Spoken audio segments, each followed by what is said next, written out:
You're ready. All right, thank you, sir. Great. There you go. Great. Thank you all. We'd like to welcome you out this morning to the UETN board meeting. We appreciate your participation. Understanding that this is our one Wednesday meeting of the year, so thank you very much for finding time and all of your busy schedules to join us. Before we get to the rest of the business for our meeting, we would like to begin with our annual training that relates to the Utah Open Meeting Law. And David Jones, Assistant Attorney General, is here. And I believe that he will be conducting that training for board members this morning. Thank you very much. I've got Laura helping me make the presentation with a few PowerPoint slides. I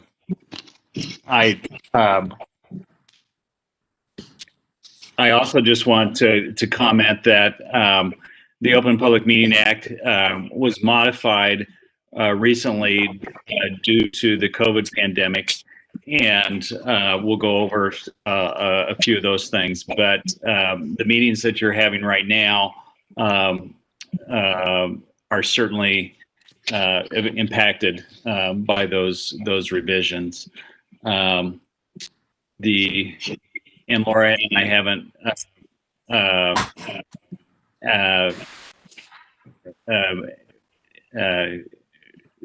acted this out ourselves yet, so I'll just go. If we can do the next slide, Laura, that would be great.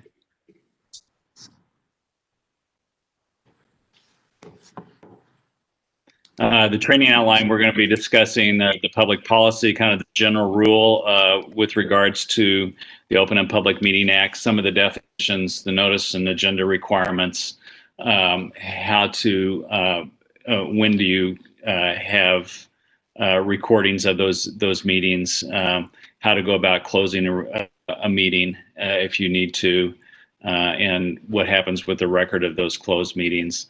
Also dealing with electronic communications outside your meetings, that's like texting and emailing one another, and just training enforcement. Next. The public policy behind open and public meetings is that public bodies such as your board exist to aid in the conduct of the people's business. And the actions that you take and the deliberations that you take need to be conducted openly so that the public is aware of the business that you're conducting on behalf of the public. Next. And the Open and Public Meeting Act has been interpreted by Utah Supreme Court. Basically, the Open and Public Meeting Act is to be interpreted broadly. So all the terms of that statute should be interpreted broadly. And if there are any exceptions to those rules set forth in the statute, those need to be strictly construed.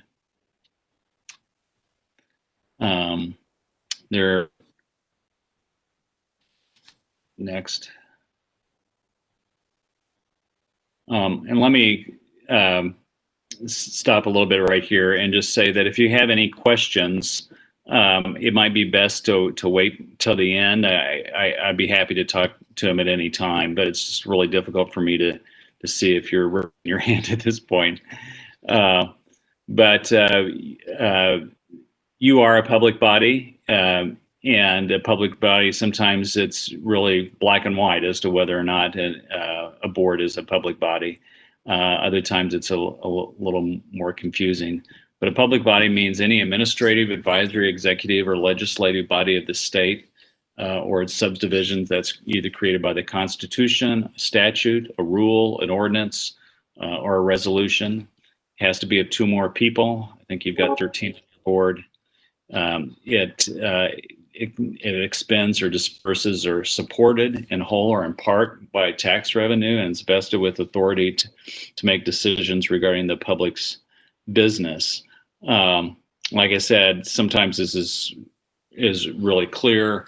Other times, and a lot of times, especially in institutions of higher education, you have groups that probably aren't public bodies, but might be. And one example of that I know it would be faculty senate hearings. And the other, why it wasn't on this slide, I know the state legislature has excluded a lot of their groups from being public bodies, so they're not subject to the Open Meeting Act. A meeting means the convening of the public body and includes any workshops that you might do. You have to have a quorum present, and it's for the purpose of discussing or acting on a matter over which the board has jurisdiction or advisory power. It does not include a chance meeting. It does not include a social meeting. If you all happen to, if a quorum of you happen to be together at a jazz basketball game, that's not a meeting. You can also have electronic meetings, which is exactly what you're doing now. You need to have a resolution. I believe the board does have one from several years ago that would allow you to conduct your meetings electronically.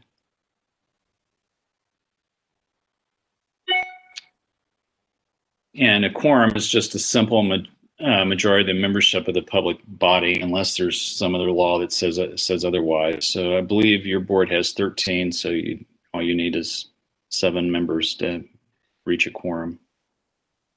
Those are just the basic definitions. The notice requirement, I mean, you think about it, it's one of the most important aspects of having a public meeting, especially where you're engaged in the business of the public, is to let them know when you're having the meeting, what time they're having the meeting, where it's going to be, and what's on the agenda. So the statute specifies exactly what is required and where that information is to be posted.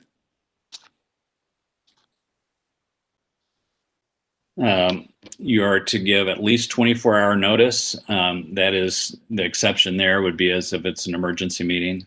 The notice has to provide a reasonable specificity to notify the public as to what it is that you're going to be talking about. You really need to list each topic that you're going to be discussing, and the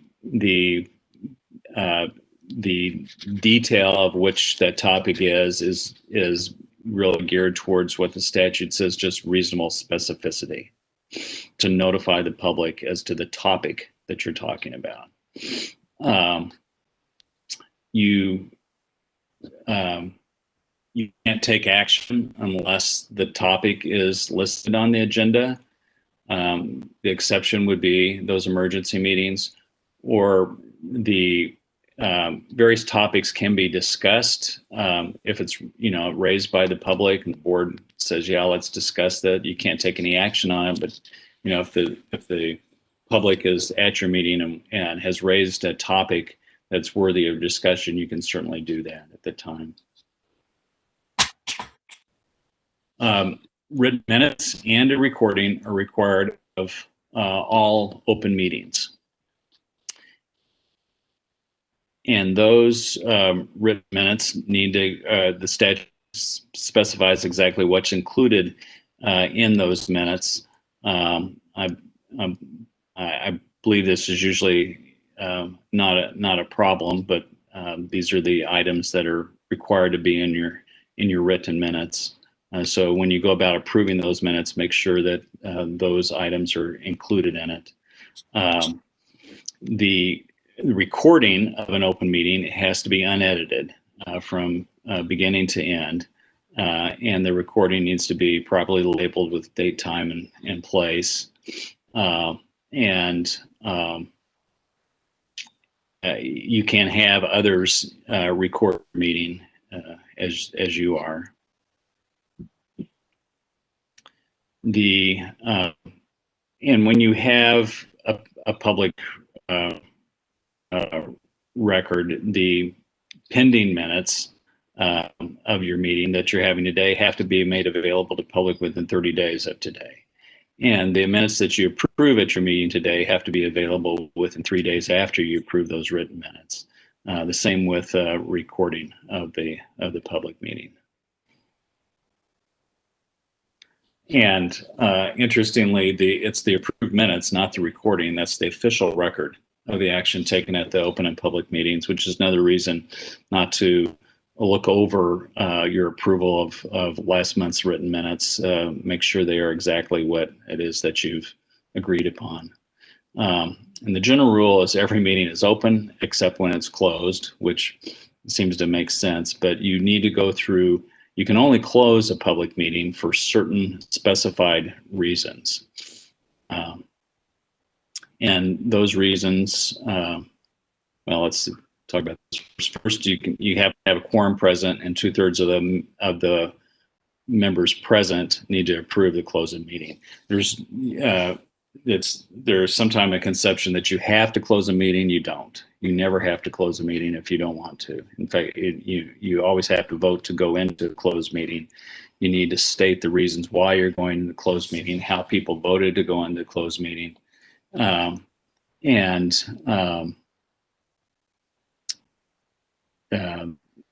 It must be publicly announced and entered into the minutes as to why you went into that closed meeting.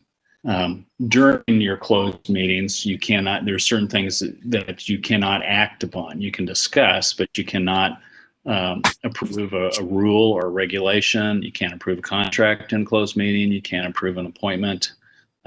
Those all have to be done in the open meeting. And then there's purposes of a closed meeting that are specified by statute. These are not all of them, but these are the ones that would be most pertinent to the UETN board. Unless the topic on which you want to discuss is listed here, you cannot go into a closed meeting.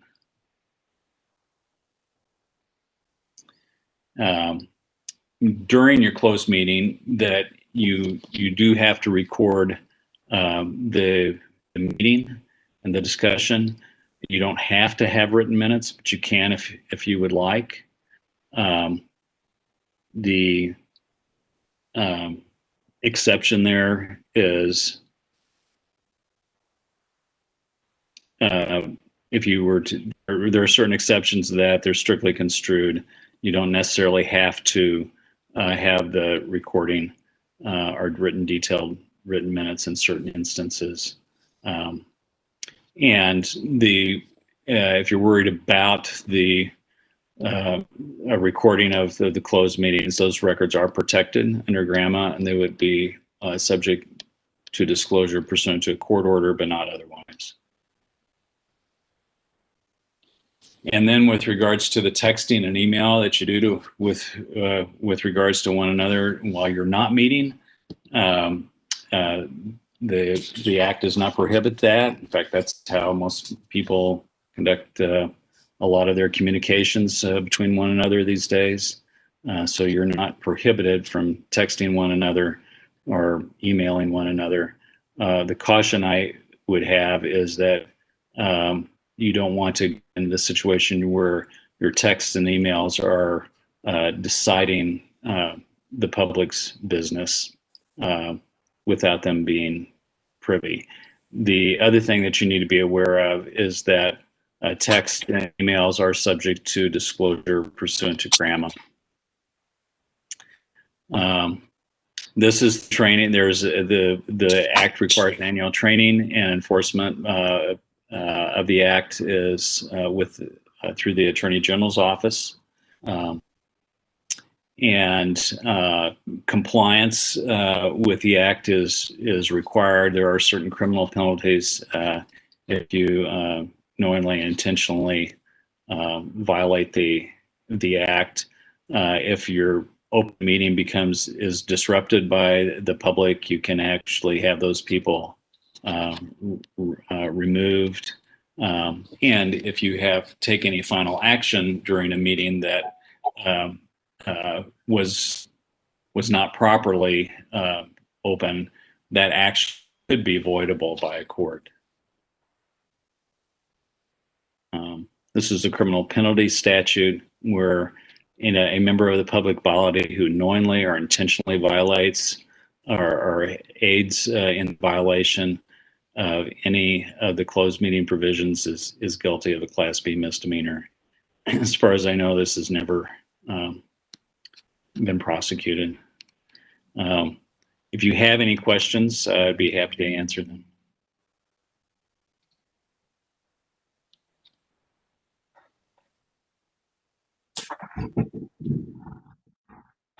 And if you don't have any questions now, I'll put my email address in the chat and you can contact me later.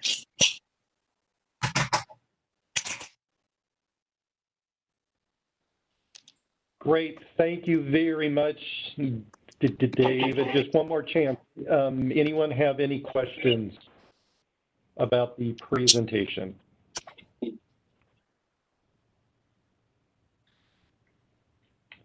Okay.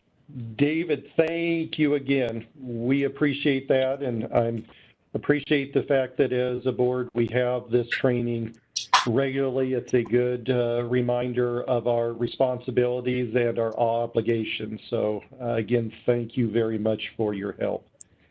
You're welcome. Proceed. We will now proceed with the other agenda items in our meeting. We first need to approve the minutes from our last meeting on October 23rd. I hope you've had a chance to review those minutes, and I would entertain a motion to approve those minutes.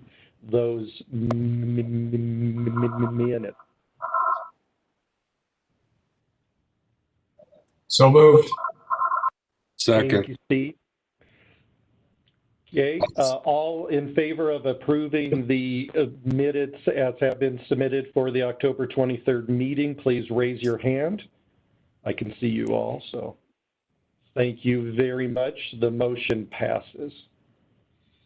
We will now move on to our action items, and our first action item will be Matt, who will be presenting an opportunity with UTN. So Matt, if you would like to present this action item. Okay, thank you. Be happy to present this. So throughout the year, I've talked quite a bit about the spotlight that telehealth has been in and the great opportunity that we have to help our member sites and organizations throughout the state who are quickly implementing new telehealth services as a result of this coronavirus pandemic. So a little background, UTN has always offered video conferencing and managed security services for our member sites. And we've also offered a HIPAA compliant video conferencing product in the past.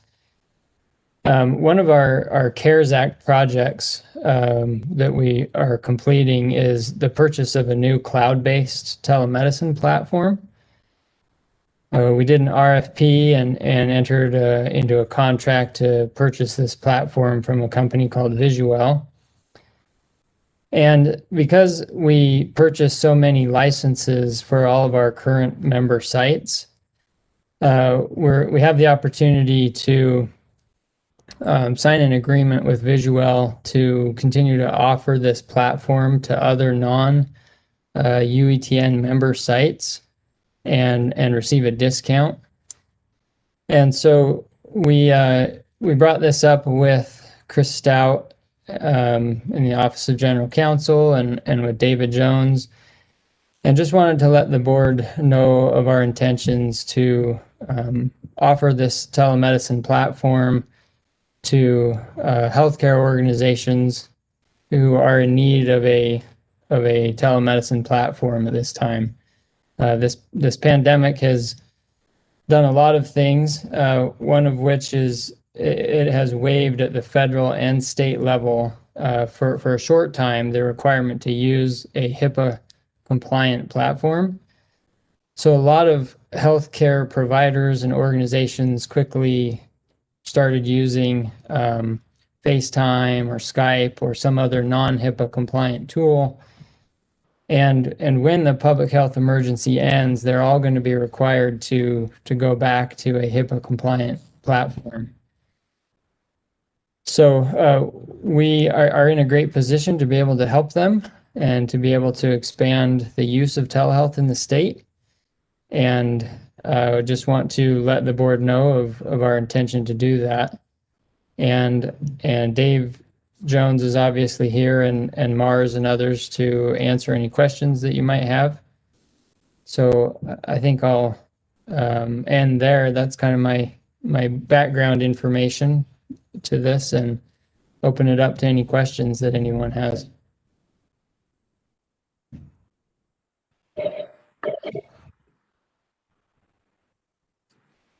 I don't have any questions. I just congratulate Matt, you and the team for doing this. I think it's an important step, and appreciate your work to make that go forward, because in order to sustain this going forward, it requires this kind of change and platform. Thank you.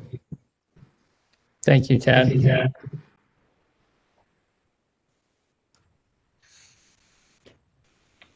If there are no other questions, the board is being asked to act on this item. The action would be to proceed with to have UTN proceed with the contract and implementation as detailed in the contract. So if there are no further questions, I would entertain a motion for that action. So moved. Thank you, Tad. Is there a second? Second. Thank you, Steve. Any further discussion?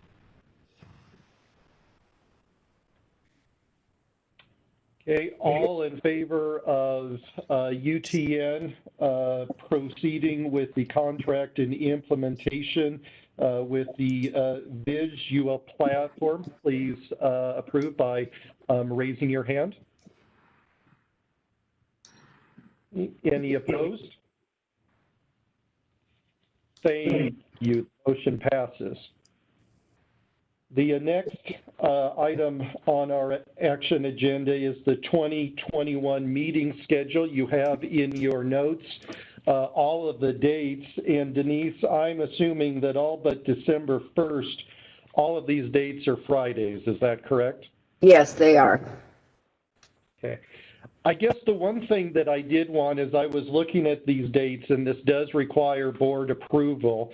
The one thing I did want to get some feedback from the board on is I'm wondering if we ought to leave the date of the annual retreat flexible, since we did not have an annual retreat in 2020 due to COVID. It is possible, at least we all hope, that perhaps by summer into fall, that a availability of a vaccine might make it so we could meet in person again. And I'm wondering if the board would be interested in considering delaying the annual retreat until later in the fall, if there is an opportunity to be able to hold that in person. I'd love to get your thoughts.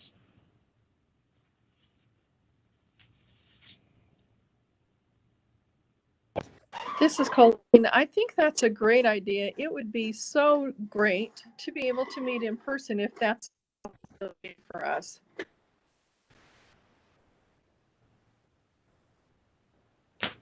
So I think what we would do then is we would approve these dates, but we would have the provision that the annual retreat, we could identify one of those dates as the annual retreat as we get into 2021, pending the conditions of COVID. So if do the rest of these dates look okay? Are there any concerns? Please. This is Jared. Most of them conflict with the Utah Board of Higher Education meetings. Okay. So that would be a challenge. Yeah, that would affect my attendance. Okay. Name the February, the April, and the June. The October one is likely to conflict. They haven't made their schedule for the fall. And Steve, has that could affect your attendance as well, is that correct? So that could be a problem. Yes, it was.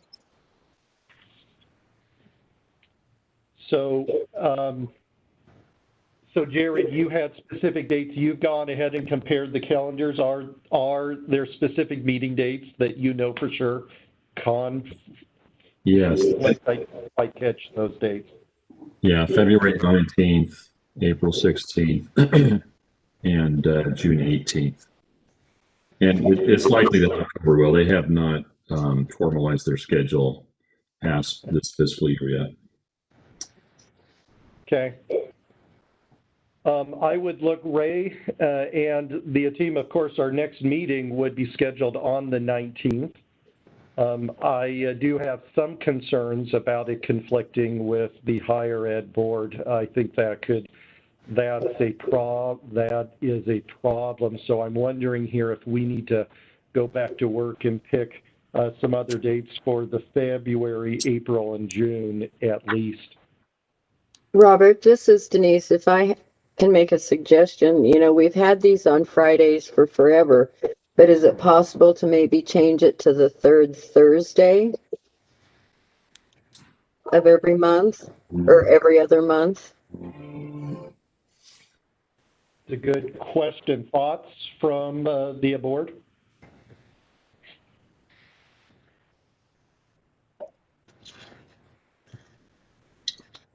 That'll be all right with me.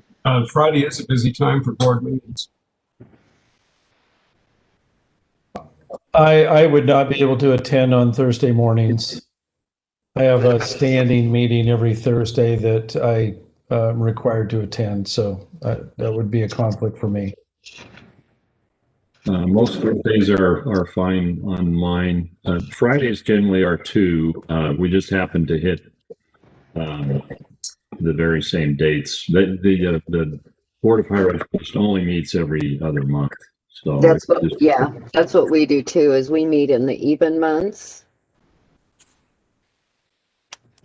What would the second Friday of the month look like to most people?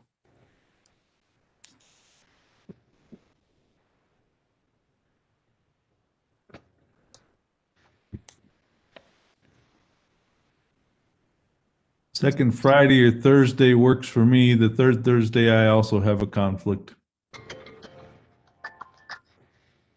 So the idea would be to move to the second Friday of the month, keep the same months, February, April, June, August, October. Of course, the December one is a Wednesday, but keep those same months, but move to the second Friday? Yes.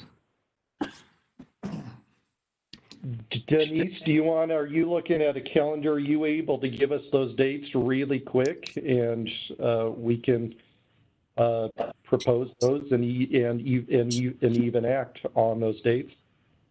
So instead of February 19th, I'm assuming it'd be the 12th? Yes, it would be February 12th, April 9th, June 11th, August 13th, October 8th, and then December 1st. Okay, so based on the discussion, that would be the proposal. And then again, the only thing that I would add is that we would leave the annual retreat flexible, pending the opportunity to assign the annual retreat date later in the year if there's a chance that we could do that in person. Any other concerns about those new dates? If there are no concerns or questions, we could take a motion on these new dates. I'll make that motion, Jared Haynes. As listed, moving them to the second Friday rather than the third Friday, where applicable, and with flexibility on the annual retreat. Thank you, Jared. Is there a second? I'll second that, Colleen. Thank you. Any further discussion? Great. All in favor, please raise your hand. Okay, any opposed? Okay, the motion carries. Thank you very much for your flexibility. And Jared, thank you too for looking at those dates ahead and seeing that conflict. Appreciate that. The next agenda, action item agenda is board and council membership. I don't believe that Brittany's here. Is Brittany Cummins here? I don't think I saw her. The board would like to welcome Brittany Cummins, who is newly appointed Education Advisor to Governor-elect Spencer Cox. And so we will welcome her certainly the next time that she is able to join us. Ray is going to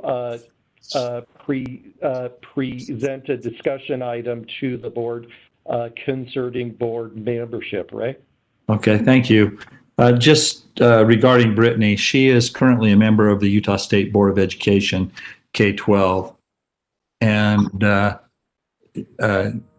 Karen Peterson is serving currently as the interim since Tammy Pfeiffer had resigned and stepped down. The thing that I had, Robert and I talked about it briefly, is with the merger of the technical colleges into the system of higher education now has one more representative on the UETN board than public ed does. And so the question that I would propose to you is, do you want to appoint an additional representative for the K-12 or pre-K-12 side of our operation? Or do you want to wait until terms expire and then reduce by one the membership or representation from higher ed? Just a technical question, if I may, not directed on the issue itself, but the board is specified in statute. So would this have to require a bill? I think if you could add an additional person, it specifies. It doesn't say it's restricted only to those representatives. Okay. If we were to reduce that, I think that would. I think you're right. I think that would require some kind of legislative action. This is Laura. Also, it specifies someone from the technical colleges. So since that's now merged, it would be the same thing.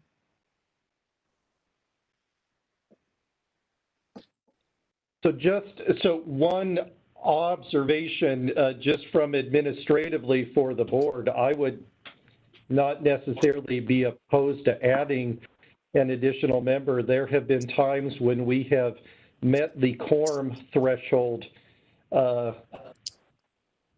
very closely, and we're all very busy. We have very difficult and challenging schedules, but there are important action items each meeting that this board needs to take on. And so for that reason alone, I would not be opposed to adding an additional member representing pre-K through 12, just to increase the size of the board to help us administratively. I'd like to weigh in a little bit, if I could, with regards to what the statute says, and you do need to be in compliance with the statute, and maybe I missed something here, but there are 13 members on the board, and the statute says 5 of those members have to represent the state system of higher education. One of those 5 have to represent technical colleges, and then it limits the members representing the state system of public ed to 4. And so long as you have, it says 4 members representing the state system of public ed appointed by the State Board of Education. So does that mean you cannot exceed 4? That's correct. Okay.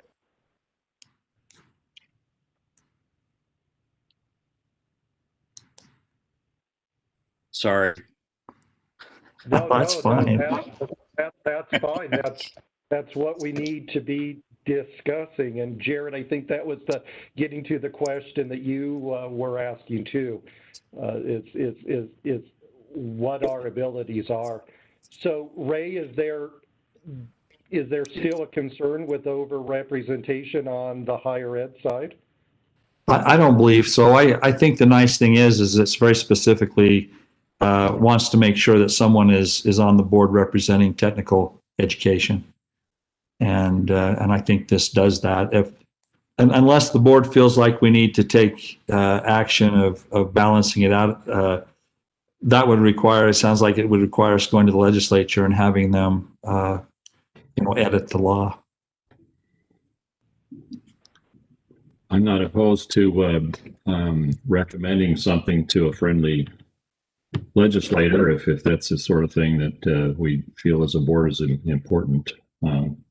Also interested in perspectives as to what works well.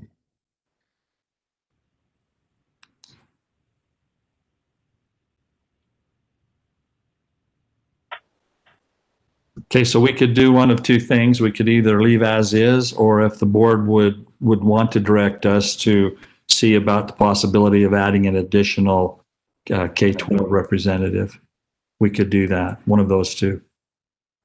Speaking from the K-12 side, this board's always been very unified and worked together. I don't see where that is a need for us to have balance of another K-12 on there. That might change in the future, but I've always found the board to be very open to looking at all sides of the needs. And speaking from the higher ed side, from my point of view, and there are others on the board in the meeting as well, my point of view is it's not an issue whether we have more or fewer members than K-12. I think maybe the question becomes how much input or involvement you want to have from institutions, school districts, and so forth. I think that's where some of the value is in having more than one representative. One person to represent the whole system from either side. But we have voices from school districts and institutions that are valuable.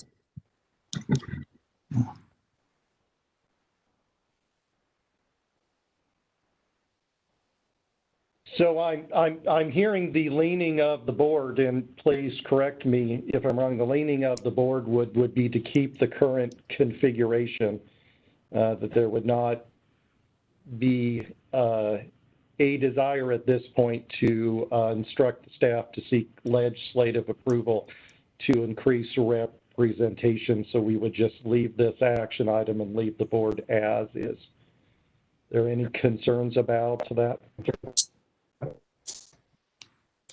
Sounds fine to me. Sounds fine.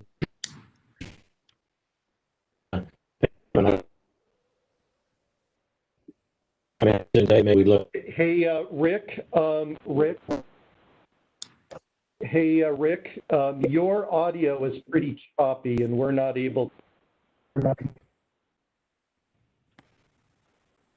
hear you, Rick.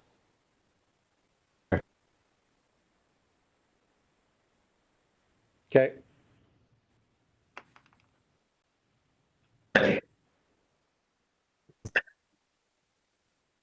No, we still can't hear you, Rick.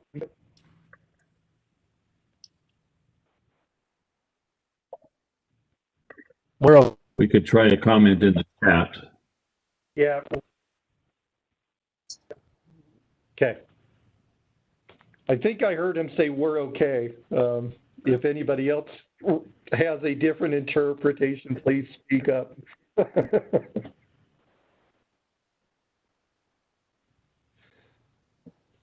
Okay, so any further discussion?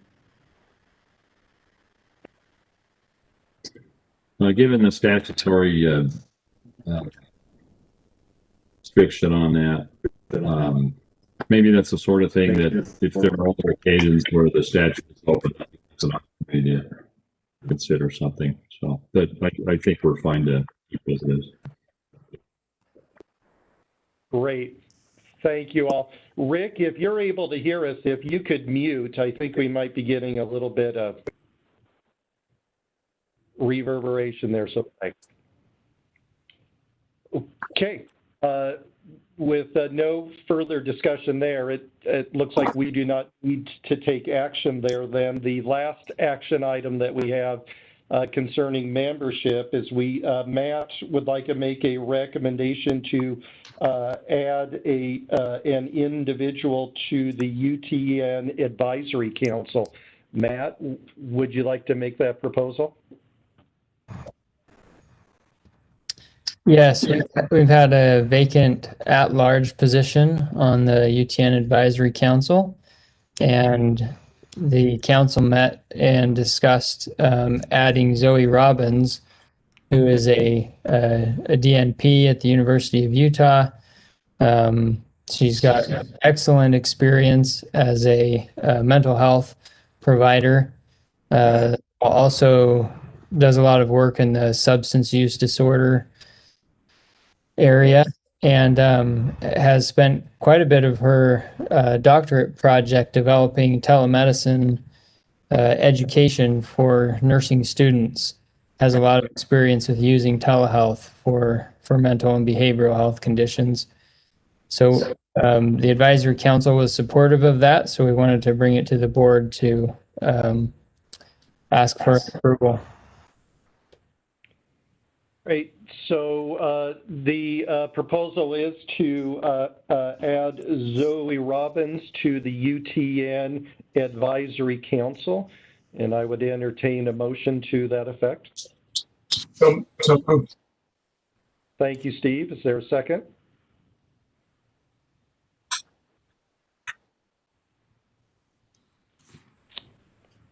I'll second that. Thank you. Okay, thank you, Jared. Any further discussion?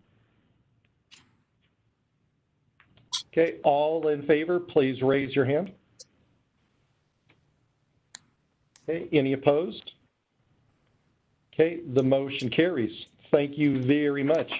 That ends our action items for this meeting, and we will now go to the discussion portion. And the first item, Jim Stewart will be leading a discussion on spectrum.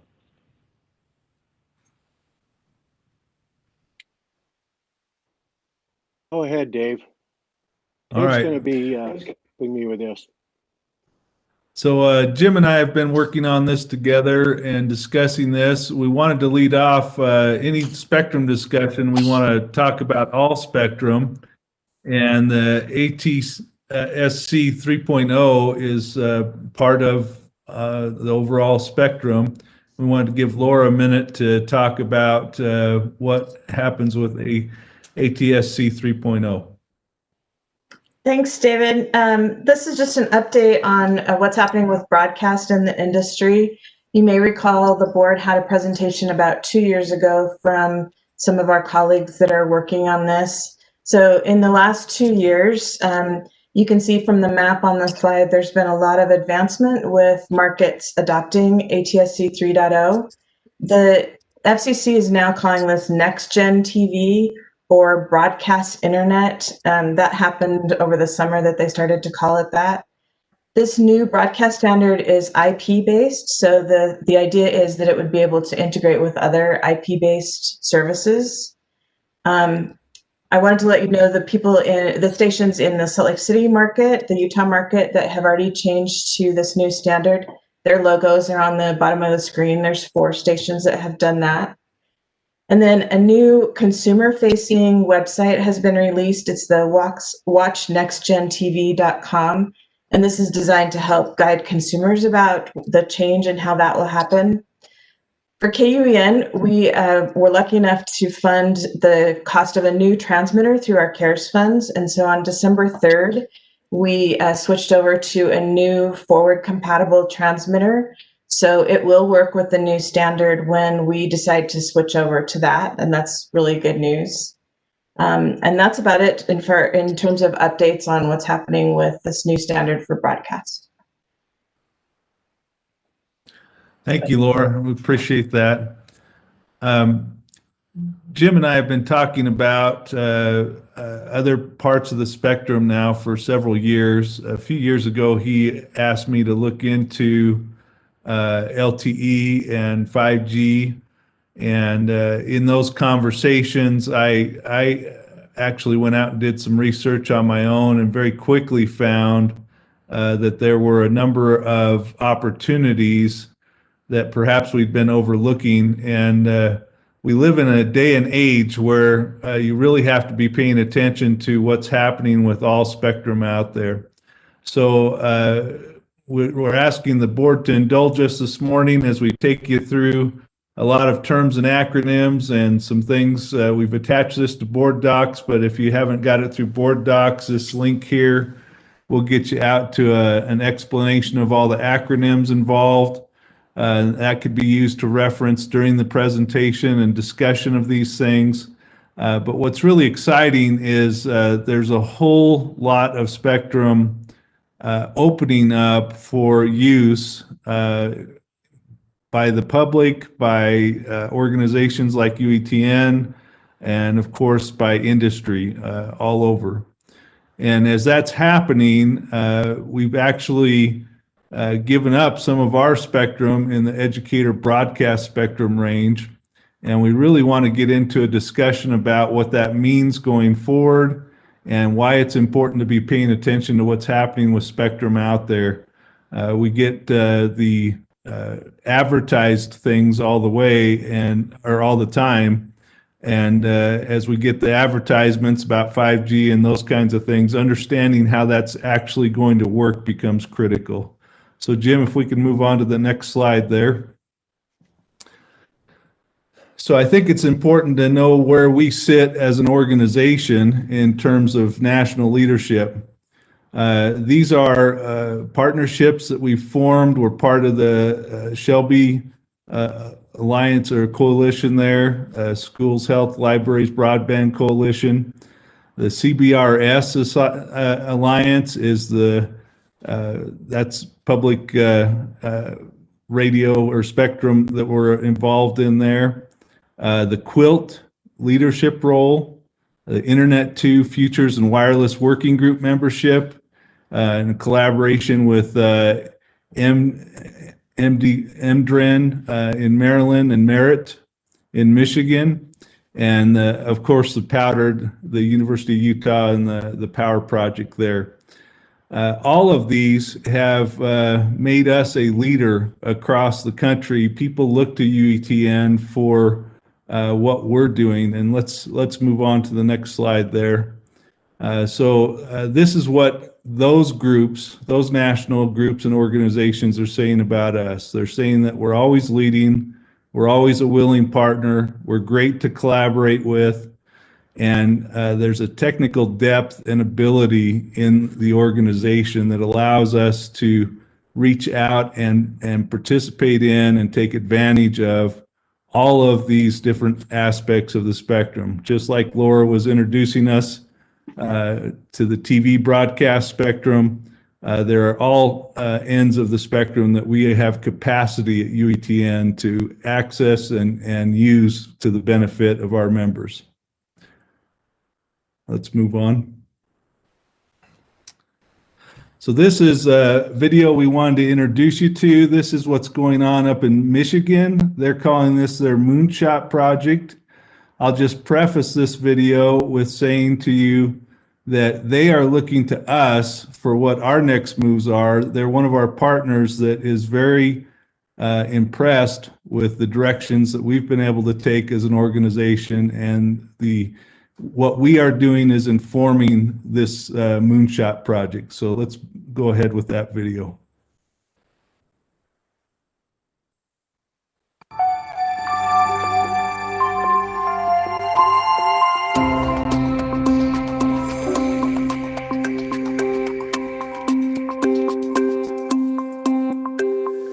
At home, to internet. There's a lot of times where your browser will crash. We'll still get that perpetual spin and we'll have to wait for it to reload. I miss out on a lot of schoolwork with it. And it does get really frustrating.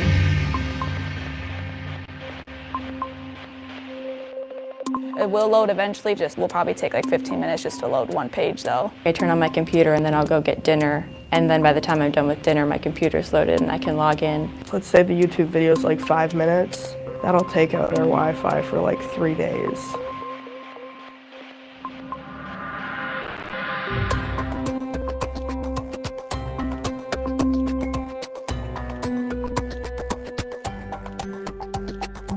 We have to make sure that all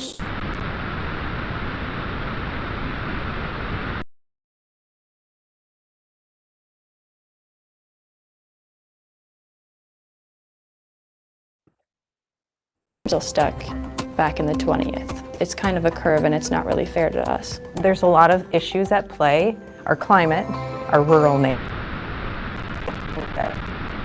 It takes like 30 minutes average for a police or a sheriff's van to get up here. So we're very isolated. I didn't come into town because the roads were so dangerous. My grade definitely suffered. If you don't have the internet to do it, then you've got to stay after school, and if you're in a sport, you might not be able to do that. if they don't have a computer, they can check a computer out, but do they have the access outside at home to be able to connect? I can't do it at home, so I have to do it in this hour, and it's just frustrating. It's like we've bought a brand new vehicle for every kid to access whatever it is that they need to access to be successful. We just don't have gas to put it in there. We don't have access to the internet. So it keeps all the vehicles parked here. As long as we're keeping our young people here, our families here, that's going to be success for Michigan. And broadband connections, that high-speed internet connection is key to making that happen. Until we get that, there's still going to be a majority of kids who are behind the learning curve of everybody else. That's what the legislators need to hear. Either every student in Michigan counts or none of them count. You can't leave some out and say you care about kids. Everyone counts or nobody counts.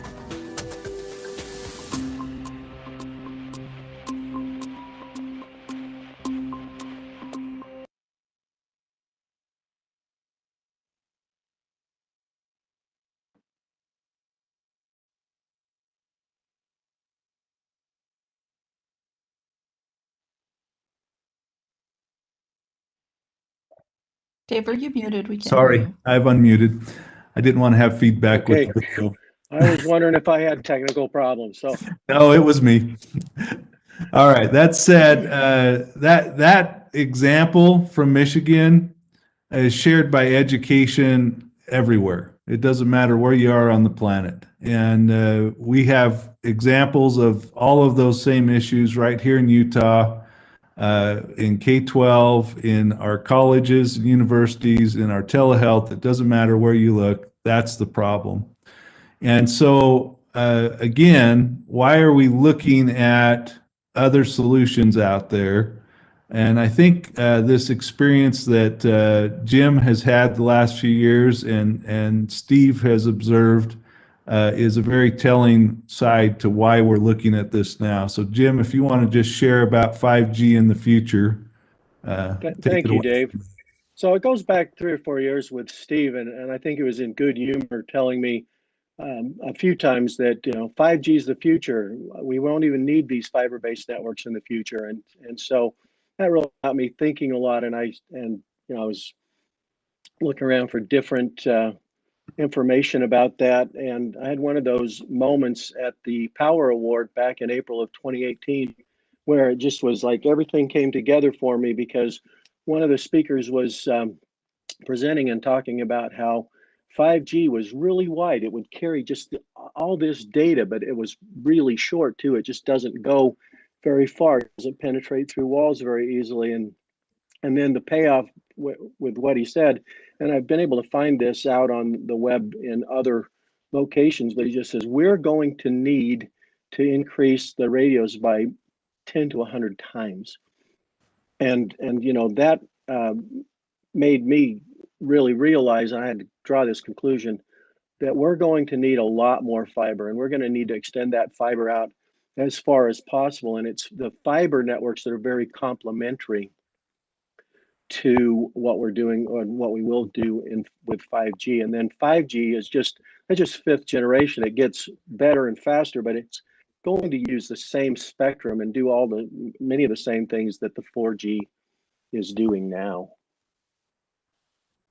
So one of the understandings we're hoping the board comes away with today is an understanding that everything you've built to now is going to be used, and everything else we can access in the spectrum will be needed to move forward into the future. And that's, we need to share that benefit with our stakeholders and let them know and understand that we're in this game and that we are exploring all of the options that will be needed.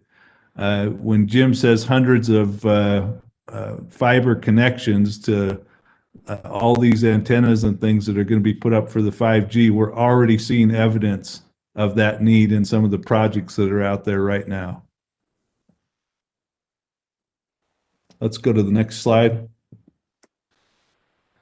So that brings up the discussion about private LTE. And if you're not familiar with private LTE, industry uses this all the time. It is something that's become more relevant, and we need to explain what private LTE is and what that involves. But we are in a position and are actually involved in some projects right now across the state with private LTE, and we want you to understand the definition and why that's something relevant to UETN. So this is an industry definition I found on private LTE. It's a local cellular network that includes cell sites and a core network servers dedicated to supporting the connectivity of a specific organization's requirements, independent of cellular network service providers. And the understanding of that underlying portion is really critical for us as board members. As soon as you have a core network for the network servers for an LTE network, you can be a private LTE provider, and you can be on a frequency that's your own frequency and won't get gummed up with other traffic or slowed down by other things out there, and won't be putting things that you don't need to be on the general service provider's network out there. So it's really important to understand the connection there between the core servers and the cell sites, which are the antennas that we're putting up to create a private LTE network. Next slide. So LTE is dependent on spectrum, and so we're going to need to address what areas of the spectrum are available for this and what we're talking about when it comes to spectrum. It's a big conversation, but we felt like it would be important to define what is spectrum for the board as we go through this conversation. Next slide. So these are the technical basics of spectrum. The distance from crest to crest of a radio wave is known as the wavelength. So when you hear wavelength, that's how big those waves are, the crest to crest. That distance determines the number of waves per second or frequency of the radio wave. And historically, different frequency bands have been allocated to different functions. Television, broadcast, aircraft communications, radar, mobile communications, and many more areas all have their defined part of the spectrum that they function in. And this dedication of frequency bands for specific purposes has been the convention for spectrum management ever since the use of radio communications technology developed. So the scientists and researchers back in the day went out and figured out all of the possible spectrum that was out there. And then as radio came to be, all of those frequencies got assigned out to different organizations for their purposes. So that last point is really critical. This dedication for specific purposes has been a convention for spectrum management ever since the use of radio. By the way, as educators, our part of that assignment back in the day was the EBS, or Education Broadcast Spectrum, which is no longer our assigned spectrum. So we'll get to that here in a minute as well. Moving on. So the US spectrum map is important for us to be familiar with because anything we're doing will involve this. And I found another graphic I thought might be helpful to the board because I'm one of those people that has to see it visually. And so if you look at this United States frequency allocation, this is how it's mapped out. And I liked this graphic because somebody had taken the time to circle some areas. So you can see right up there in the top right, the AM radio spectrum. That's a great big radio spectrum, and AM's designed to go a long ways, and that's why it's sitting on that part. You've got TV broadcast spectrum down below that. You see where the FM is. FM's getting more into that mid-range, so it's more penetrating, but it doesn't go as far. So that's why your FM stations don't cover as much area. We're all familiar with that. And then I really want you to see that red circle down on the right side for Wi-Fi and the tiny piece of the spectrum that involves Wi-Fi. As you look at that and see that, you have to understand that's how little of the spectrum may be assigned to a critical function. So Wi-Fi, having just that tiny compressed area of the spectrum, ends up getting filled up very quickly, and that's one of the issues that we're having right now. So this is the map of all the spectrum and where it's assigned currently in the United States. So the mid-band spectrum is the most desirable for carrying data. So anytime you're doing two-way communication, anytime you're trying to have a video conference like we're doing right now, this interactive from both directions kind of experience, you're wanting to find this mid-range, and that's the 1 gigahertz to the 6 gigahertz spectrum. And those bands we've marked on the map, that's the mid-range. So Wi-Fi is part of that mid-range, but these end up being the most desirable bands for anything that we consider modern technology and communicating over the internet the way we've become used to doing it, and on our cell phones and all those kinds of things.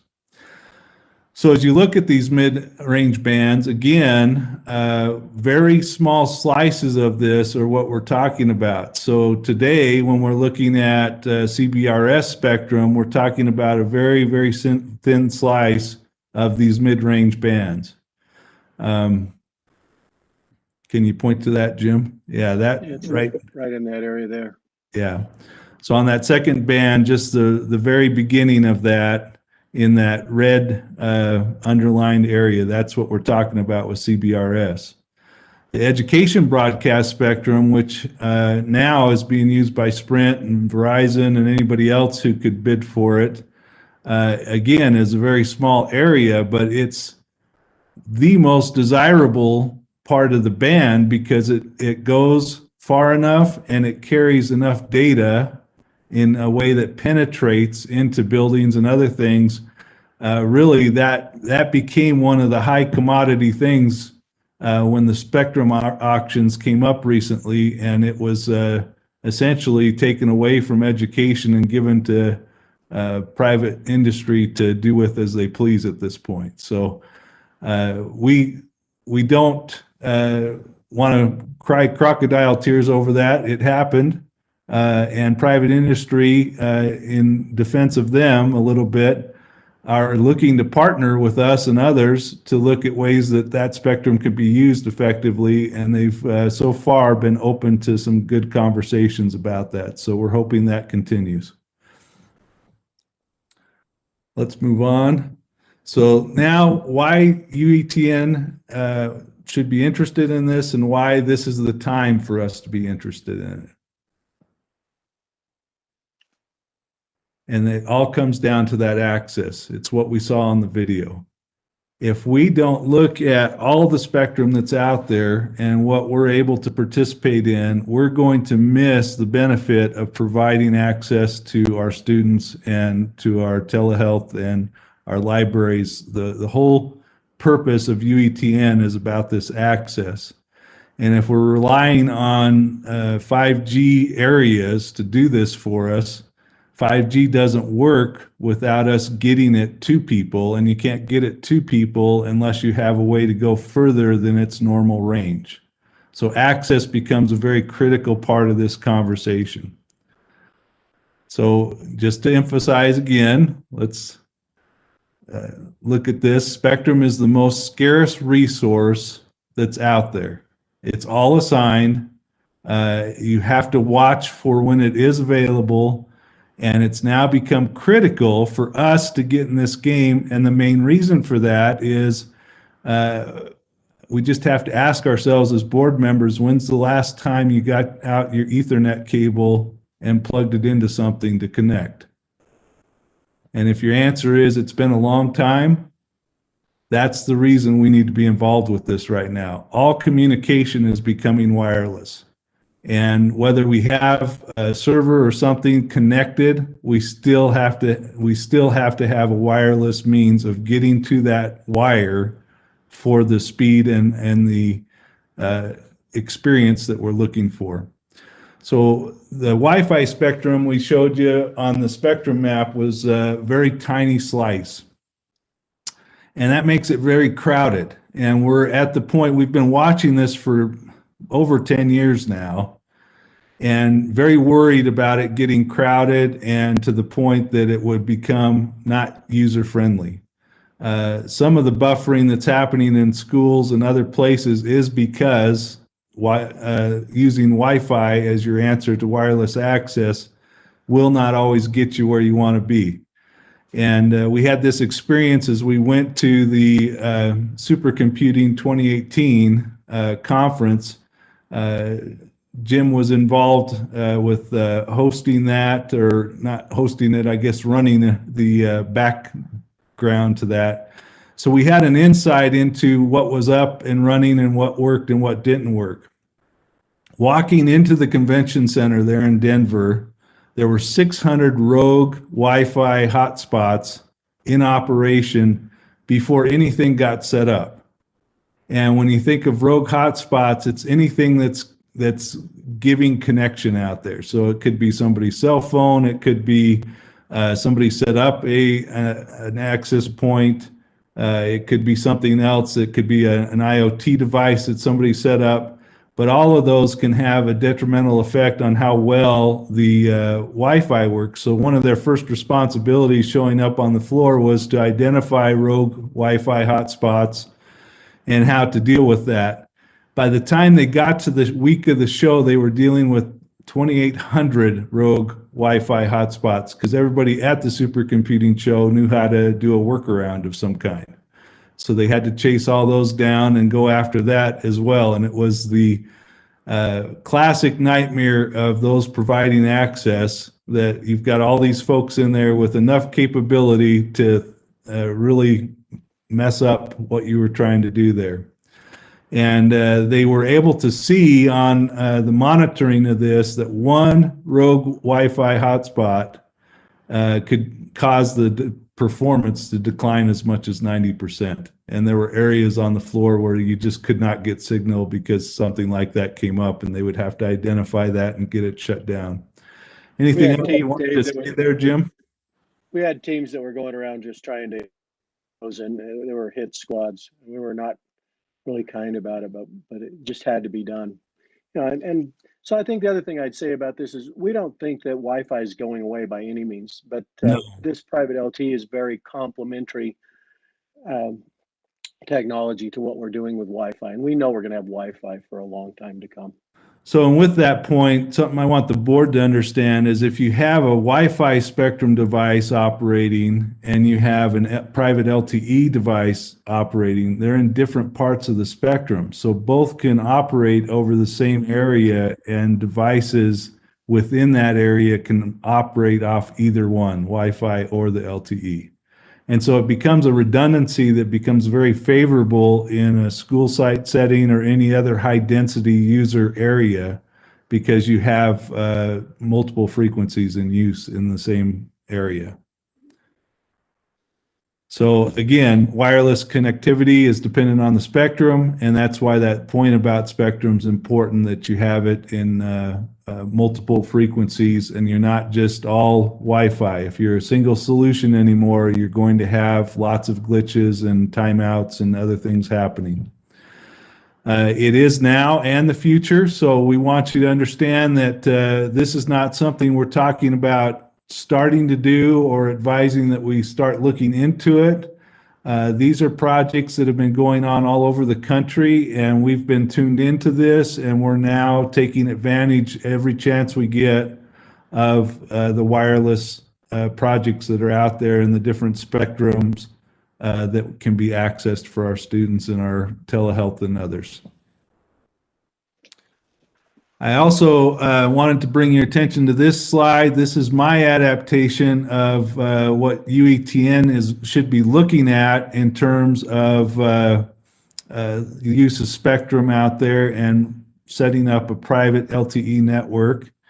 And I put this up here because I want you to understand that this is a small piece of the conversation we need to be having as a board about LTE private spectrum and also the 5G. The presentation today is focused on the CBRS and spectrum, and that is a very, very limited piece. If you look at some of these other things, what we can do with analytics, what you can do with alternate reality and virtual reality, drones, wearables, all the IoT projects, the analytic tools, the AI connections, all of these things are things industry is doing with this kind of network, and it's just really making a difference. The electrical industry, for instance, is setting up private LTE as a way to monitor the grid and maximize the efficiency of the grid so there's less brownouts and blackouts for the customers. And that was something that used to be done physically, and they would have to go site to site. And now with this private LTE, they're able to monitor that. And we have a same need with the UETN network and the fiber. There's a lot of monitoring that goes on, and this would enable that side of it as well as delivering better access for our users. So the CBRS spectrum, why we're talking about that today is it's the innovation spectrum. The FCC has set this aside and put it in a place where they not only want us to experiment with us, it's being encouraged that all players come to the table and start doing some things with this. And we're one of those players. So CBRS is a mid-band spectrum. It's in the 355 gigahertz to the 37 gigahertz. It's the sweet spot of spectrum. It's, again, not too high, so it provides an adequate range and not too low, so that it can carry capacity there. And so that's Dave, back. I just add that this environment is changing really quickly. A year ago, when we were showing this off at S19 in Denver, we had to get a special waiver to be able to use this spectrum. But now it's generally and now available. it's just wide open for anybody to use. Yeah, I think that's important. You know, and it is for general use. And so we've been, since the SC show there in Denver, we have been experimenting with that and looking at what we could do with it. Again, it's the innovation spectrum, first ever trial of spectrum access sharing. So essentially, if there's a use case you have and you can set up an antenna and you have a core, you can go to work with this and you can do some things with it. An important part of this is that the FCC was really wondering if anybody would be willing to pay for shared spectrum, because no one they got a POW license was able to get specific dedicated spectrum like we pointed out before. But what happens is they brought in over $4.5 billion in this auction. So they really showed off that that people are interested in this spectrum sharing. Yeah, and when they say people interested, it's private industry to individuals. Anybody could be bidding for and getting these things. And we've been fortunate that some of our partners in the state are willing to share PAL licenses with us and let us experiment with this with them. It actually gets into a place where we're in a very significant role of driving some of this. So you have major equipment manufacturers that will include CBRS chipsets in their offerings now. That started happening last summer and this fall. The cost of the equipment is significantly down, so it does put it in range of everybody. To put a finer point on that, there was a time that an EPC core would cost in the tens of millions of dollars. Now you can really get into this for well under $1 million with a really sophisticated deployment of a core. And it's plug and play. It's a lot of GUI. We don't have to have dedicated staff to be able to run that core either. So that's why it, the cost is significantly coming down. Evidence of how it's coming down.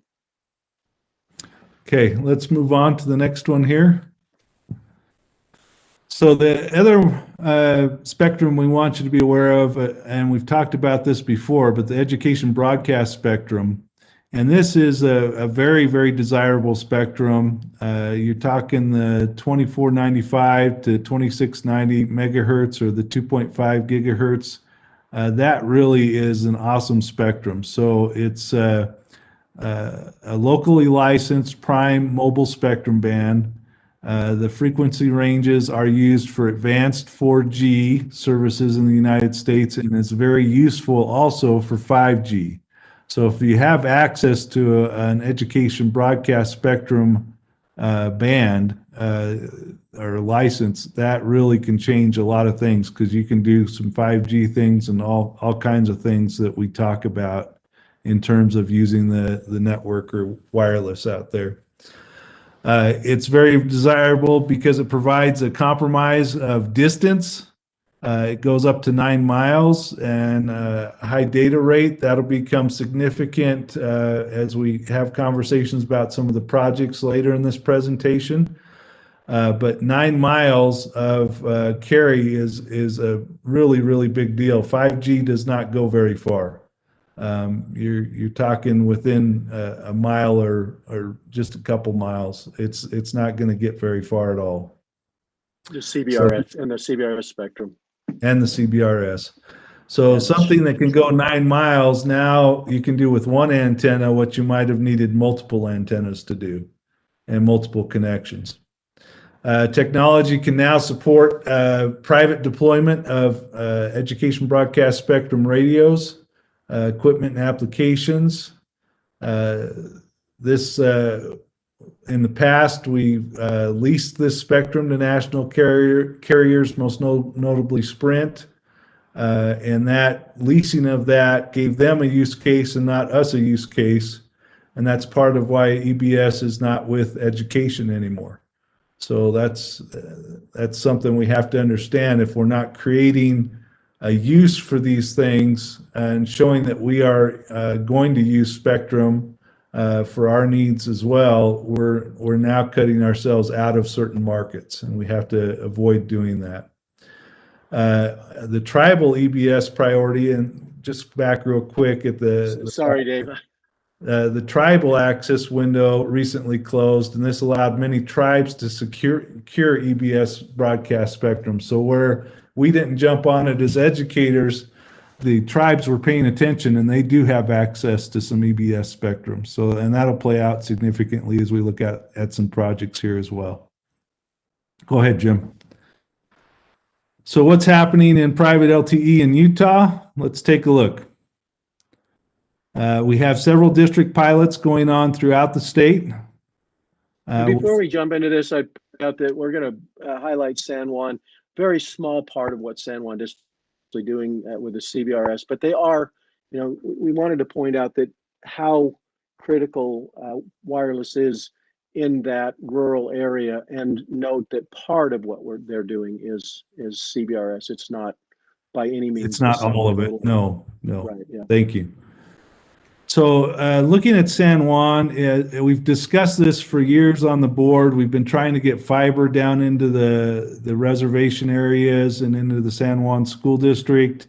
We've tried to get access for some of the satellite sites there for USU and others, and for libraries. It's just been a real difficulty to get what we needed down in this area. And so in the past, we've talked about there being very little coverage and there being these central locations that they could go to, like Navajo Mountain, and get access. And otherwise, they did not have access. Well, with the CARES Act funding, and you heard Laura talk about that earlier, San Juan area put in for some funds for this and for some special projects with the tribes. Part of this is CBRS, but they have now deployed many, many radios. The project that they're doing is a $3.9 million project. CBRS is part of that, and it's very complex. But what they found out is they could get coverage on the reservations with lots of little short jumps, lots of antennas out there. And so they've gone to work on that, and they've put a map together that will actually give 90% student coverage in the area. And this is the map that they've put together there. And what I want you to understand about this as you look at it, there are places on this map down there in rural Utah that we haven't seen electricity put to homes yet, but there's an antenna out in the yard, and the kid can come home with a charged Chromebook from school and get on the internet in their living room in a place with no power. And so that's happening down there in San Juan right now as we speak. And they have found ways to get signal up canyons and into different places that they thought they would be ignored for years and years. And now they have high density access. They can do a teleconference from those living rooms. So that's an exciting project and a solution to me. They have agreements with all 12 of the tribal councils down in that area, and this project is moving forward. Let's go ahead and move on down, Jim, to the next one. Another one I want to highlight for you, and the reason I put this on the list is now we're talking about a high density population area. Murray School District sits right there at the heart of Salt Lake. And so they've taken on some special projects, and in their projects with the CBRS deployment, they're able to do things downtown in that Murray area where they're able to cover an entire apartment complex and get the students in that whole complex covered. And it's just like they're sitting at school with the signals that they're getting. And I think that's an important part of this too. All of the filters, all of the privacy, because it's not going out over somebody else's network, all that comes under the school district's umbrella as this goes out. So they were the first K-12 CBRS deployment. They've been the ones that we've looked to as experts in this, and people are calling from all over the country to see what's going on in the Murray School District right now. Their CARES Act funding expanded the LTE in building to all 10 district schools. So they did their pilot, and now they're out in all the schools. They're using first-gen radios. It covers outdoors near the school, so it's not just an indoor solution, and it actually sits as an umbrella network, I would call it, on top of that Wi-Fi network that's already in the schools, and both are going to be necessary going into the future. Their second-gen radios cover the entire district footprint, so they're now looking that anywhere a kid is in the school district boundary, they will be able to get on the school district Wi-Fi. Or the school district CBRS. And that's really the goal here, is that our students have access anywhere, anytime. They deployed to help assist their teachers, digital learning and school security, and they targeted to solve digital learning gaps for low income and larger families.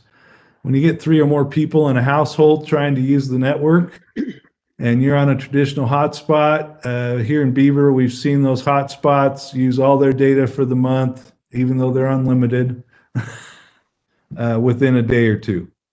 And once the hotspot gets used up in a day or two, then it's slowed, and they do have some access, but it's not like it was when they first get it used. Jim, did you have something else to say there? Yes, I just want to point out that Jason did a really cool project last summer during the pandemic where he put together, he took redeployed 10 Wi-Fi hotspots to an apartment complex with 10 buildings, put a hotspot in each one of those buildings, worked with Utopia and got a gig circuit for $150 a month, connected all these hotspots to a switch that connected those, and helped with 84 students in that complex for $150, and much better connectivity than hotspots would have been for those 84 students, and at much less cost. And then when I suggested to him maybe he ought to advertise EduRoam, he did that, and he picked up another 40 or so college students with that, and now he's going to use CBRS radios to actually get better coverage of that apartment complex, but and another apartment complex also, which are not covered with CARES funds, but the district is footing the cost of that. Cool project. I thought I'd just bring it up. Well, and it's covering a lot of people in a very effective way. So thank you. And there's just their footprint, and yeah, and those green dots there just show that they've got active CBRS radios that are up and working. So when he says he's covering his whole district, that's what he means. He's really trying to cover the whole district with those CBRS radios. Yeah, they're gonna deploy some other radios next year that'll be actually longer reach that the district's going to purchase and be able to cover out even farther. Okay, Wasatch County School District. We thought this was an important one to bring up as well. This is their coverage map, and you can see again they're locating in key spots all over their school district antenna to cover the school district areas. This works with them reconfiguring some hotspots that connect into theirs. And so they've identified 80 students again that have limited access to internet services. They were able to position their radios and antennas in directions that cover the bulk of them. And the CBR's funding with that Wasatch School District will be able to serve 79 of the hotspot users, plus an additional 11 students that have moved into the area since the spring. This deployment, they'll be deploying all of these hotspots before Christmas break, and the network is deployed on the community-owned fiber, and that's important to know because Wasatch was a school district back in the day that they actually got into the newspaper for not accessing a bunch of their E-rate funds. And what Wasatch pointed out is they didn't need E-rate funds because they had invested as a community in fiber and the connections were already there. They didn't need additional connection through E-rate. So that's the network they're now using to leverage that and access more with these radios for students. I wanted to bring up Beaver. We're looking at our project here. Originally, we were looking at 4 antennas with the EBS spectrum that would have covered 95% of our school district. One in Minersville and one in Milford would have covered everyone in both towns and everything in between those towns. A couple in Beaver would have taken care of the rest of the communities in our county. And as a rural county, that's a really big deal. We've got a number of students that we know also are not able to access the internet, and we could cover even with CBRS, we've mapped this out as well, 80 to 90% of our students in the school district. Some of them are off in places we just can't get to yet. But I think with going this direction, we will find ways to do that as well. And here was our original LTE project map. And those circles were what we intended with an EBS reach. And that would have really covered quite a bit for us. With that said, we're now deploying CBRS, and we'll just start with a few radios, and as we're able to afford some more, we'll add some more. The whole reason we're able to do that as a school district is we have UETN as a partner, and we're able to use the core that UETN has purchased to make that possible, and the antennas are very reasonable for us to access as a school district. Let's move on to the next one there, Jim. So that gets into how UETN is supporting this. Again, not just expertise, but providing that core and the upkeep of the core, the maintenance of that. That's a really key side of this. As Jim stated to you earlier, it's very low cost to get into this now. We're not talking about additional staffing in large numbers of any kind, and we're not talking about really expensive equipment in terms of what it's been in the past. It really is within reach and something that we ought to be looking into. So with the CARES funded EPC core, we now have that set up and running. We have local drop-offs at each school district or library.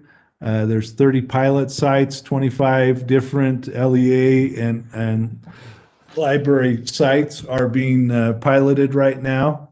There's both indoor and outdoor radios, and that's important too. We were in the Millard School District a few months ago testing one of these, and with one radio up on the high school there, we were able to reach clear back to the district office, which means we also covered the ball fields in between the district office and the school. And that means if you're at practice or waiting your turn for something at a tournament, you're a student that can get on a secure network connection right there on the field. And a lot of these too, I want to note, don't require an extra device connected or a chip connected. A lot of our equipment in the Chromebooks right now are coming ready to connect to one of these radios without any additional alteration as well. Dave, that's the current deployment, and the green bubbles show that radios that are in and working. We had Hunt Electric help us with that. The gray bubbles that you see, there's kind of one buried up over here. That's Wasatch District, and this is San Juan District. They chose to do the installations themselves, and they're not up as of yet, but will be in the next few days. The only thing that we don't have deployed right now for the CARES project is this week we're finishing the deployment of the drop-off boxes, and then we'll be CARES complete with this project. So we're very close. We had to be done by December 30th, so that's good. Yeah, well before that, we'll be done. Yeah. Want to go to the next slide? Yeah, if we can go to the next one there. Okay, so why is all this important? As we get into this, we're gaining experience with private LTE and how to run that. We are having influence on national initiatives. The FCC has been in direct conversations with UETN about this for several years. This is not a lighthearted endeavor at all, and they're very open to the input that we're giving to them. We can explore opportunities to increase access outside of Utah because there's partners out there. We can see what others are doing, and all of us are talking to each other about what works and what doesn't work, and that provides us a lot of opportunity there. And as learning institutions, we ought to be involved, collaborating with others that way. work with the CBRS PAL license holders in the state to explore opportunities to increase access in Utah communities. So we do have those that have won PAL licenses. We were not able to get into that. It wasn't in our reach this last year. But Centricom, I think, is one of those partners that has secured a PAL license, and they're very, very interested in partnering with us and having a very mutually cooperative relationship in terms of their antennas and our antennas and how we do things. And just like we've done in other situations with UETN and private industry, collaborating together to benefit everybody has been the goal, and that's going to happen here with the CBRS as well. We can influence CBRS and other LTE manufacturers and show them new applications of the technology by doing this. We're going to influence spectrum allocation. We talked about EBS and CBRS today, but there's also C-band and band 17 and several others out there that we're influencing discussions about. And we want to explore and prove and document private LTE use cases. That's everything from IoT, filtering, and other applications that we've mentioned in this presentation. We have surprised ourselves as some of these pilots have gone up and we've started using them.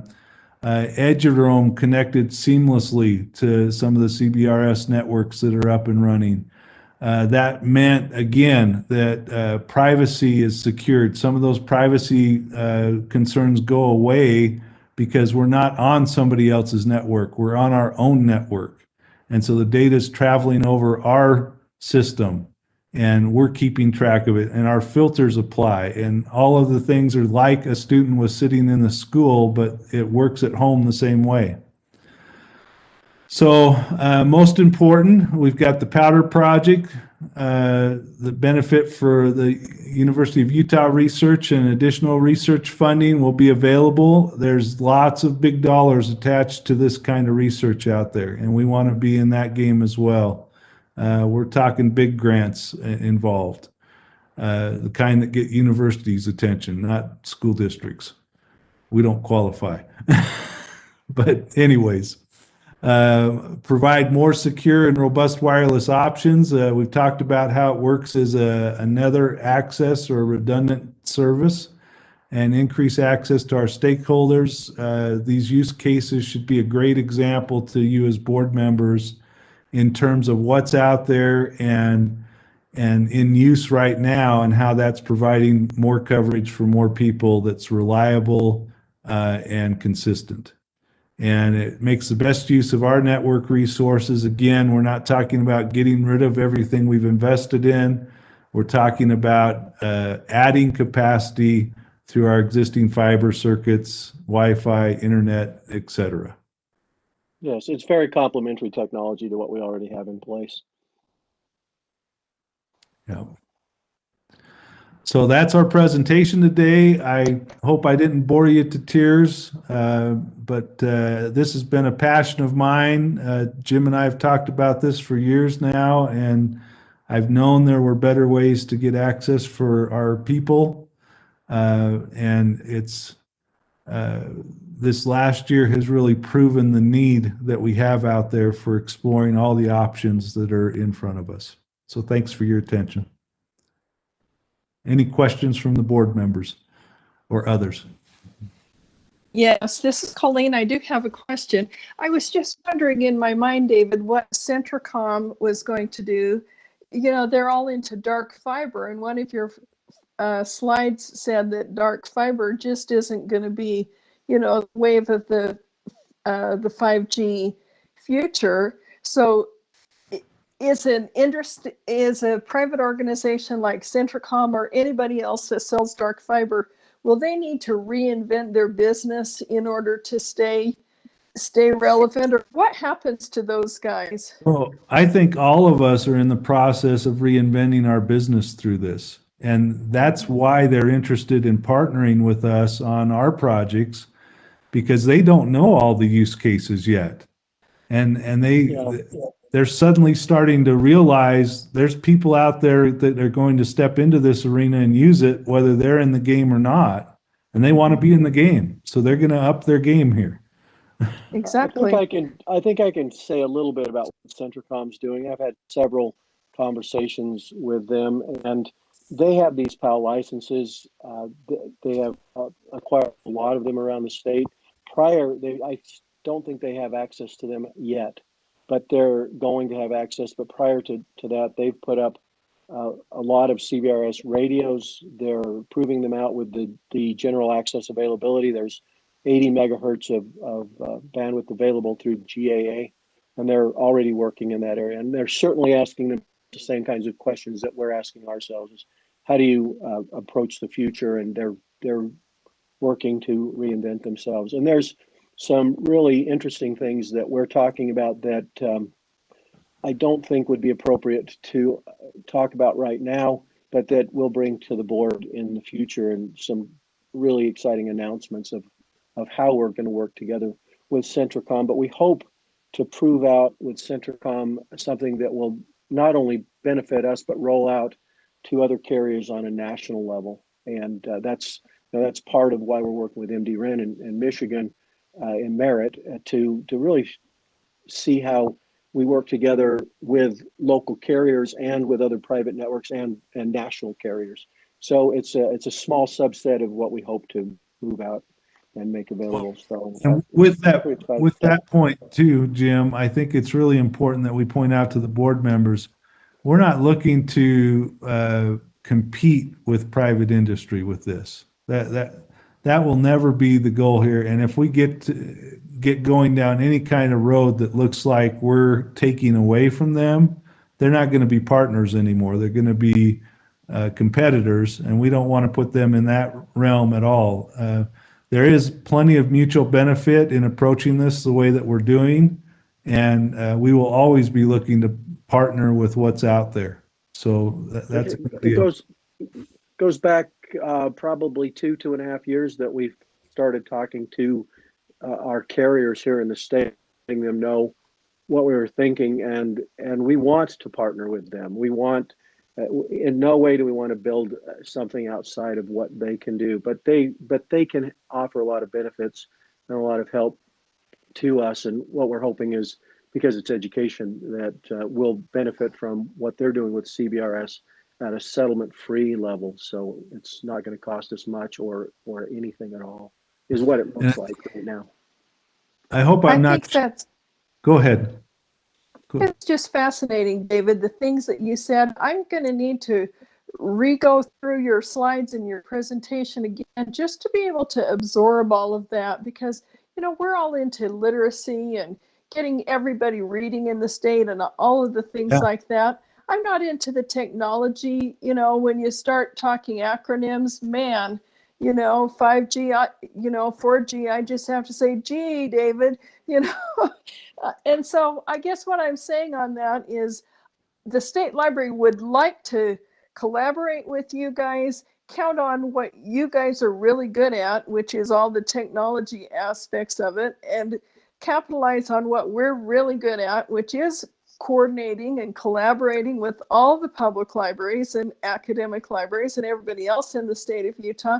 But we would love to throw some of our monetary resources or assets or something on projects like this. I do think that what you said, it is the wave of the future, and it is a game changer, and it is a way to get literacy out to many people that aren't being adequately served right at the moment. So I guess what I'm saying is we're highly interested in doing something with you on this going forward, and I very much appreciate your presentation today. It's a game changer type of thought. So thank you, David. Thank you. And Colleen, you've got Liz there at the state, and she gets this, and she's fantastic to work with. So we are having those conversations with her, and we'll continue to do that. That'd be great. Yeah, you're right. She's a brilliant star in she really is. She's fantastic in the sky. Yes. Yeah, you're very lucky to have her. Sure. Okay. Well, thank you. I appreciate what you've said very much. Thank you, David and to Jim. We very much appreciate that. I echo what Colleen says. I really appreciate the presentation, especially the tutorial. It's really been helpful. So thank you. You're welcome. I do want to be sensitive to time, so we will move on in the meeting. And next on our agenda, we have the executive director's report. So, Ray?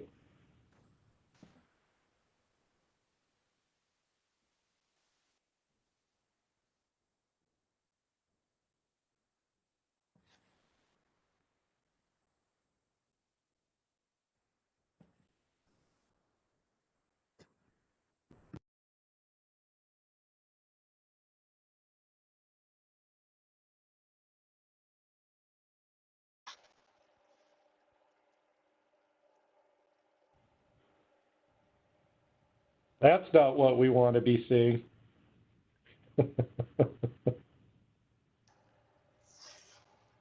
There you go. Thanks, Ray.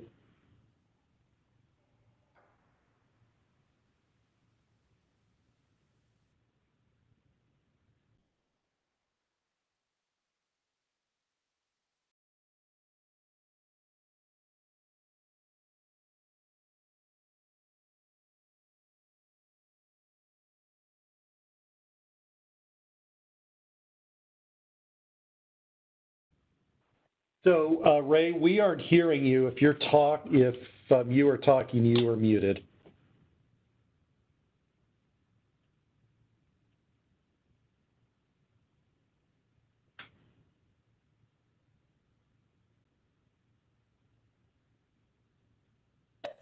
All right, I had a great presentation going there, Robert. Sorry about that. You have access to the agenda there to see what we have. The first is the fiscal funding request. We talked about it in our last board meeting, and you were able to give us the go-ahead to move forward. We have two main priorities. The first priority is to reinstate the funding that was cut. That's over $5 million. And so that's critical funding that we lost. Equipment replacement funds. We lost the ability to carry out a lot of our projects through those funding cuts. And then the second priority would be for all of the new connections, the growth, and all of that we have. Okay, there we go. Laura, you've pulled it up for me. Thank you. Can you go ahead to that, down to the bottom, and show them the funding request page? Yeah, that one's right there. And scroll it down so we can see both priorities on the left-hand side. Okay, the first priority is, again, over $5 million, $5.37 million. And then the second priority would be growth and operations. That would be for the new locations, the new circuits, the new sites. And so that's an additional over $1 million there. And so that will be our two priorities as you have gone ahead and directed us to do. On the right-hand side, it shows our backbone upgrades, and it also lists those new circuits and new sites and where they're at, where they are in the state. Some of them, you'll see there'll be a number 2 to the side. That means that we have two different types of circuits going into some of those locations.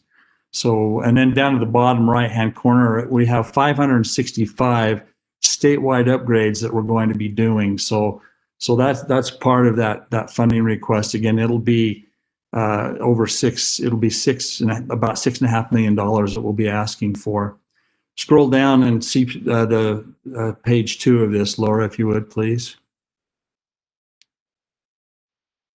This is our new infrastructure map, and you can tell, just look at all the additional red that we see. That's the additional 100 gig capacity that we're adding to the network at this time. And one of the coolest things is the Daggett County, the upper right-hand corner there. It's no longer the dotted line indicating microwave, but it's now fiber. We've completed that project. And then down in the Four Corners area, down in San Juan, we have additional phase one has been pretty much completed down there, and then we're continuing to move forward on phase two. So anyway, that's the funding request that we'll be sharing with legislators. I don't know if you have any questions on that. Okay, let's go on to the draft legislation, if you want to pull that up, Laura. I just want to bring this to your attention. This is simply an information item. This is the School Technology Amendments Bill, and this bill is it's naming us by name, and it's saying that we need to make sure that all public schools that we send out digital resources to, we need to be able to block obscene or pornographic material from those schools. I don't think the bill changes anything that we're already doing, because we are the consortium filer with the E-rate program. And in order to qualify for E-rate dollars, we have to filter. We have to make sure that students cannot access obscene or pornographic materials. I do want to read to you what it specifically requires of us. It says a digital resource purchased or licensed by UETN and offered to students in public schools must have safety policies and technology protection measures that prohibit and prevent a public school student using the resource from sending, receiving, viewing, or downloading obscene or pornographic material, and filter or block access to obscene or pornographic material. That's what we do now, and we will continue to do so. They've asked us if there was a fiscal note. We don't see any fiscal impact, that it will cost us any additional funds to do what we're already doing. Might be a little bit of change operationally. It requires us to report annually any of those instances where students were able to access obscene or pornographic materials. Okay, the next thing I'd like is for you to be aware of the America's Public Television Station Organization's Public Media Summit that's coming up in February 22nd and 23rd. And that's, we have a certain number of participants that we can sign up for that. If you've ever wanted to look behind the curtain and see how our programming side of the operation works, we're fortunate to have Laura as a board member of APTS, and we would like to invite you to join us on those 2 days, February 22nd or 23rd, and see the things that they're talking about that are vital to those who are in the public service media arena. And so if you would let Denise know, then that would be, we'd be able to sign you up for that in February. And then the last thing that I have is to, this is an information item because it's not a board decision, it's not direction, it's not policy, but it's the day-to-day operational functions that we have. We are the consortium filer for our stakeholders, and so we apply for those E-rate dollars for Category 1 funds. And there are many times that we need to get into the applications and be able to change the free and reduced lunch percentages, the numbers of students, names, addresses, phone numbers, those kinds of things. And right now we're not able to do that, and we have to go to each individual school or district, and they have to make those changes. So we are going to apply with USAC, who runs the E-rate program for the FCC. We're going to apply for what's called a consultant registration number. And I just wanted you to be aware of that it doesn't mean that we're applying to do something that you need to weigh in on. It's just a matter of helping us with our day-to-day operation to be able to make those edits and changes to the E-rate applications as we need to. Lisa, do you have anything you want to add to that? No, it will, the only thing it will do, it'll just save us a lot of time, and it will allow us for applications to get the information we need. Right now, it's really difficult, in particular, the individual charter schools where we struggle. So. Okay, thank you, Lisa. Robert, that's everything that I had for today. Okay, thank you, Ray. Our next report will be by Matt. We just have one advisory council report this morning. That's the UTN Advisory Council. Matt?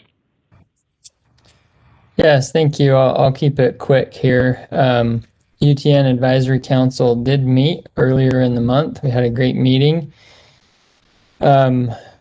We had a long discussion about priorities and goals that the Advisory Council came up with back in June and gave some updates on a number of those priorities and goals. Those included a coalition with payers in the state, standardizing processes and protocols around telehealth, mental and behavioral health services, and outreach to rural communities.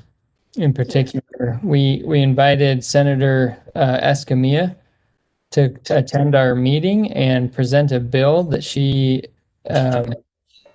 is going to be presenting in the next legislative session.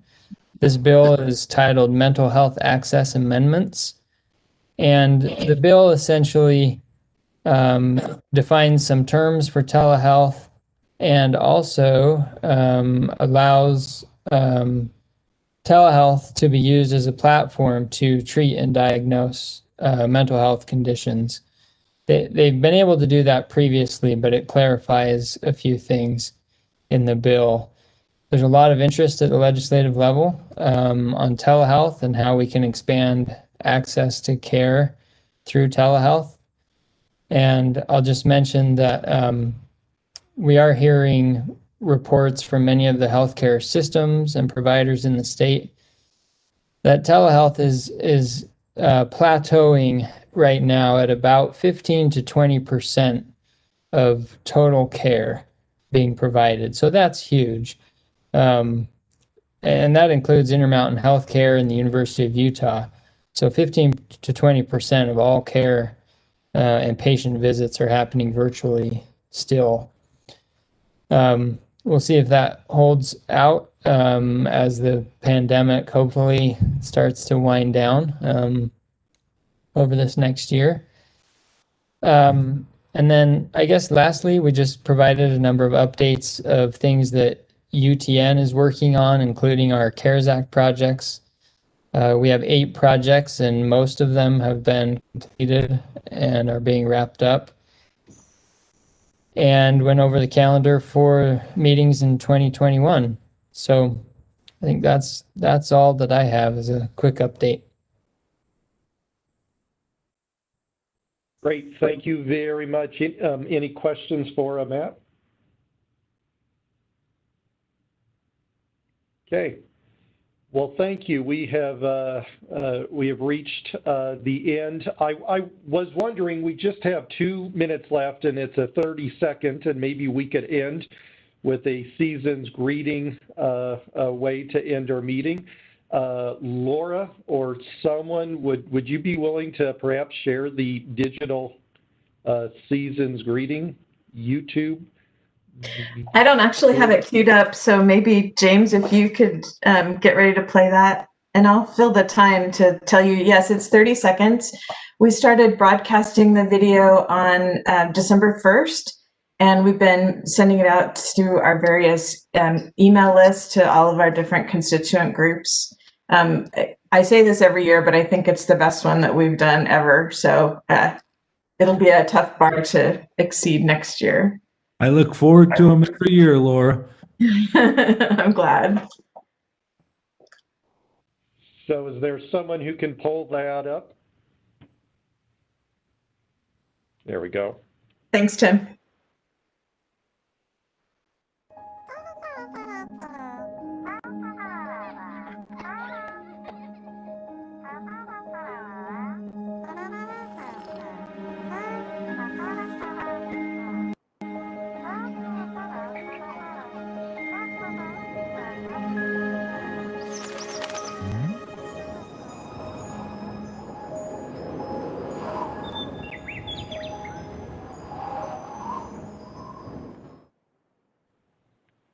Very nice. We all need a little bit of that the end of 2020. So well done to the team. I want to thank you all for your participation today and for your participation throughout 2020. It has been hard that we've ended the year not being able to get together in person. So thank you all very much for your flexibility and for your willingness to connect virtually. We certainly wish you all happy and healthy holidays, COVID style, and are looking forward to being together again in February. I would entertain a motion now to close this meeting.